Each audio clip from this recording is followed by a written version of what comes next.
धम्म प्रभात, बहुत बहुत साधुवाद, कल्याण हो, मंगल हो, दीर्घायु हो, सदा सुखी हो। बहुत लंबे समय बाद इस शब्द पर ये विचार आया कि आखिर इस व्यवस्था में ब्राह्मणों ने कैसे कब्जा किया है।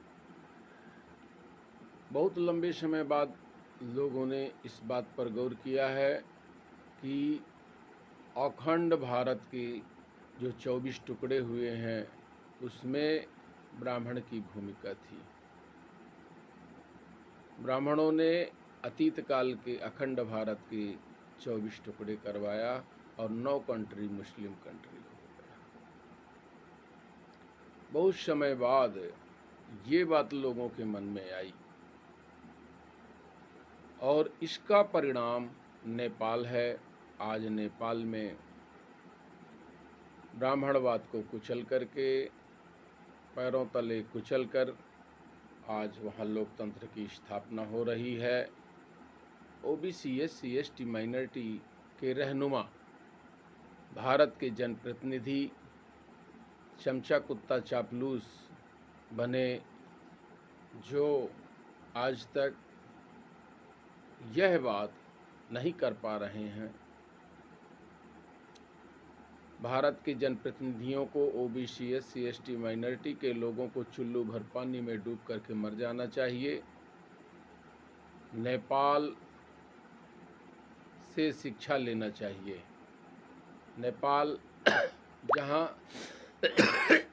छोटी सी आबादी है, छोटा सा राष्ट्र है, संसाधनों का भी अभाव है, लेकिन उसने क्रांति की शुरुआत किया। क्रांति को बताया कैसे प्रतिकार किया जाता है, कैसे अन्याय अत्याचार का पर्दाफाश किया जाता, उसको खात्मा किया जाता है। यह नेपाल से भारत के लोगों को सीखना चाहिए। अब पर्ची वाले बाबा, अंधाचार बाबा, गुंडाचार बाबा, रंडाचार बाबा, हरामखोर पाखंडी बाबा, सब लोगों को नेपाल चले जाना चाहिए। ब्राह्मण धर्म के हिमायती, ब्राह्मणवाद के हिमायती चड्ढी बनियानी गिरोह एवं अन्य सेनाओं को नेपाल जाना चाहिए। यहाँ भारत में तो उनकी भी कोई ज़रूरत नहीं है, क्रांति ही नहीं हो रही है। तो आप सब लोगों को एक बार पुनः सजग सचेत सावधान होने की आवश्यकता है। नेपाल की क्रांति से सीखने की आवश्यकता है। आप लोग बाबा भारत में पल रहे, भारत में चल रहे, लोकतंत्र में कब्जा कर रहे ब्राह्मणवाद को पैरों तले कुचलने के लिए आगे आ जाना चाहिए। वह ओबीसी, एससी, एसटी के जो रहनुमा हैं, जो ब्राह्मणवाद के तलबे तले की औकात से पले हुए हैं, मुझे नहीं लगता है कि उनके अंदर कोई ज़मीर जागेगा। मुझे नहीं लगता है कि उनके अंदर कुछ करने की हसरत होगी। इसलिए जन आंदोलन बहुत आवश्यक है। एक एक व्यक्ति को, एक एक नर को, एक एक नारी को, एक एक नागरिक को पूरी तरह से आज़ादी के लिए आगे आना चाहिए। और मैं तो ये कह रहा हूँ ब्राह्मणवाद चला रहे लोगों को कि समय रहते परिवर्तन कर लें, समय रहते परिवर्तन कर लें। और श्रमण संस्कृति भारत है, समन भारत है।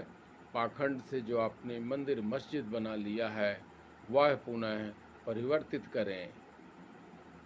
सारे के सारे लोकतांत्रिक पदों में मानवता को स्थान दें और सभी लोगों को, सभी समुदायों को बराबर का अधिकार दें। ब्राह्मणवाद को ख़त्म करें, क्योंकि यह मानवता का सबसे बड़ा दुश्मन ब्राह्मणवाद है, असमानतावाद है, शोषणवाद है और भगवान के नाम पर लूटपाट, हिंसा, सदियों से पशुवत जीवन जी रहे भारत के लोगों एवं दुनिया के लोगों को यह सबसे बड़ा कैंसर है समाज का।